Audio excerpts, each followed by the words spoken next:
Lab technician कैसे बने। आज के इस वीडियो में हम यही जानने वाले हैं कि लैब टेक्नीशियन कैसे बना जाता है, इसे हम कैसे बन सकते हैं। तो चलिए जानना शुरू करते हैं। जब तक इंसान है तब तक उसके किसी बीमारी से पीड़ित होने की आशंका बनी रहेगी। अतः इस प्रकार यह कहा जा सकता है कि अगर कोई व्यक्ति मेडिकल के फील्ड में चला जाता है तो उसके पास अच्छे पैसे कमाने की अपार संभावनाएं होती है, क्योंकि इंसान चाहे अपने आप को स्वस्थ रखने का कितना भी प्रयास क्यों न कर ले, उसकी किसी न किसी गलती की वजह से उसे कोई ना कोई समस्या हो ही जाती है और इस स्थिति में उसे डॉक्टर के पास जाना पड़ता है और डॉक्टर उसका इलाज करने से पहले कुछ कंडीशन में उसे कुछ टेस्ट करवाने के लिए कहता है, जो कि लेबोरेटरी में होता है, जहाँ पर लैब टेक्नीशियन तथा अन्य कर्मचारी मौजूद होते हैं। लैब टेक्नीशियन पीड़ित की जांच कर सैंपल लेते हैं और उसका विश्लेषण कर पेशेंट को उसकी रिपोर्ट दिखाते हैं। इसके बाद डॉक्टर अपना इलाज चालू करता है। अब हम चलिए जानते हैं लैब टेक्नीशियन कोर्स क्या है। 10वीं 12वीं और ग्रेजुएशन की डिग्री के बाद किया जाने वाला lab technician course paramedical course की श्रेणी में शामिल एक उच्च कोटि का कोर्स है। कोई व्यक्ति अगर लैब टेक्नीशियन कोर्स करता है तो इस कोर्स में उसे ब्लड बैंकिंग, माइक्रोबायोलॉजी, पैथोलॉजी और बायोकेमिस्ट्री जैसे सब्जेक्ट पढ़ाए जाते हैं। यह सब्जेक्ट सिर्फ किताबी ज्ञान ही नहीं होता, बल्कि इसमें उन्हें प्रैक्टिकल भी करके दिखाया जाता है, ताकि वो अच्छे से लैब टेक्नीशियन के कोर्स को पढ़ सके और सीख सके। इसका दूसरा नाम क्लिनिक साइंस कोर्स भी है। ऐसे लोग जो इसे सफलतापूर्वक पूरा कर लेते हैं, उन्हें कोर्स पूरा करने के बाद एक सर्टिफिकेट भी प्राप्त होता है और इसी सर्टिफिकेट के जरिए वह किसी भी लेबोरेटरी में नौकरी के लिए अप्लाई कर सकते हैं। आपके इन्फॉर्मेशन के लिए यह भी बता दें कि लैब टेक्नीशियन की गिनती ऐसे मेडिकल कोर्स में की जाती है जिसमें एडमिशन पाने के लिए आपको किसी भी प्रकार की कोई भी एंट्रेंस एग्जाम नहीं देनी पड़ती है। अब हम चलिए जानते हैं लैब टेक्नीशियन कोर्स में क्या पढ़ाया जाता है। नीचे हमने आपको उन सभी विषयों का नाम दिए हैं जो आपको लैब टेक्नीशियन कोर्स में पढ़ाए जाते हैं। Anatomy, pathology, microbiology, biochemistry, pharmacology, aesthetics, community medicine और फिजियोलॉजी पढ़ाए जाते हैं। अब हम करते हैं मुद्दे की बात कि मेडिकल लैब टेक्नीशियन कैसे बने, यानी कि MLT।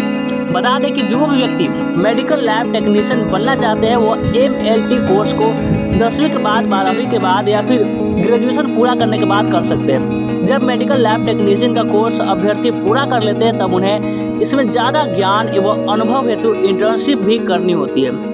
इंटर्नशिप करने के बाद जब आप किसी हॉस्पिटल में या फिर लेबोरेटरी में नौकरी करने के लिए जाते हैं तब आपको नौकरी देने में प्राथमिकता दी जाती है। मेडिकल लैब टेक्नीशियन की नौकरी पा लेने के बाद आपको पेशेंट के विभिन्न प्रकार के सैंपल लेने होते हैं, जैसे कि ब्लड सैंपल, यूरिन सैंपल इत्यादि, और इसकी रिपोर्ट तैयार करके पेशेंट को देनी होती है। जिसके बाद मरीज आगे डॉक्टर से अपना इलाज करवाता है। 10वीं बाद मेडिकल लैब टेक्नीशियन कोर्स के बारे में चलिए जानते हैं। डिप्लोमा कोर्स और सर्टिफिकेट कोर्स, यह दोनों ऑप्शन जब आप 10वीं कक्षा पास कर लेते हैं तब आपको मेडिकल लैब टेक्नीशियन बनने के लिए मिलते हैं। हमने ऐसे कई विद्यार्थियों को देखा है जो 10वीं पास करने के बाद मेडिकल लैब टेक्नीशियन बनने के लिए सर्टिफिकेट कोर्स करते हैं। नीचे आपको हम उन सभी कोर्स के नाम दे रहे हैं जो 10वीं के बाद मेडिकल लैब टेक्नीशियन बनने के लिए सर्टिफिकेट कोर्स की कैटेगरी में आते हैं, जैसे कि certificate in radiology assistant, certificate in medical lab technology, ECG assistant, medical laboratory assistant, certificate in laboratory techniques, certificate in medical record technology, certificate in anaesthesia technician, certificate in scan technician, certificate in MRI technician, certificate in x ray technician, certificate in dental machine technician. अधिकतर college इसमें merit के base पर ही admission देने की प्रक्रिया का पालन करते हैं। वही कुछ कॉलेज ऐसे हैं जिसमें किसी भी प्रकार की मेरिट की प्रक्रिया का पालन नहीं होता। ऐसे कॉलेज में आप डायरेक्ट एडमिशन प्राप्त करने की कोशिश कर सकते हैं। आपको यह भी बता दें कि सर्टिफिकेट कोर्स की तुलना में डिप्लोमा कोर्स ज़्यादा वैल्यूएबल माना जाता है, परंतु अगर आप 10वीं के बाद कोई छोटा कोर्स करना चाहते हैं तो ये आप इसे कर सकते हैं। अब चलिए हम 12वीं के बाद मेडिकल लैब टेक्नीशियन कोर्स की बात करते हैं।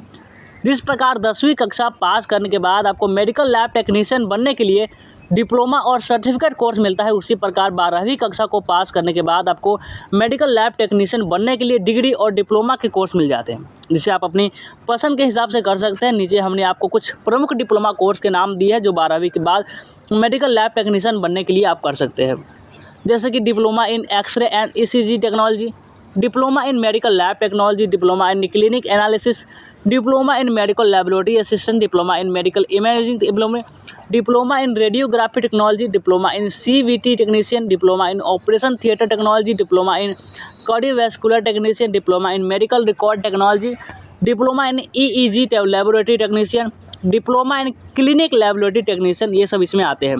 तो कैसा लगा जानकारी कमेंट करके जरूर बताएं और इस वीडियो को लाइक नहीं किए तो लाइक करें और इस चैनल को सब्सक्राइब जरूर से कर लें।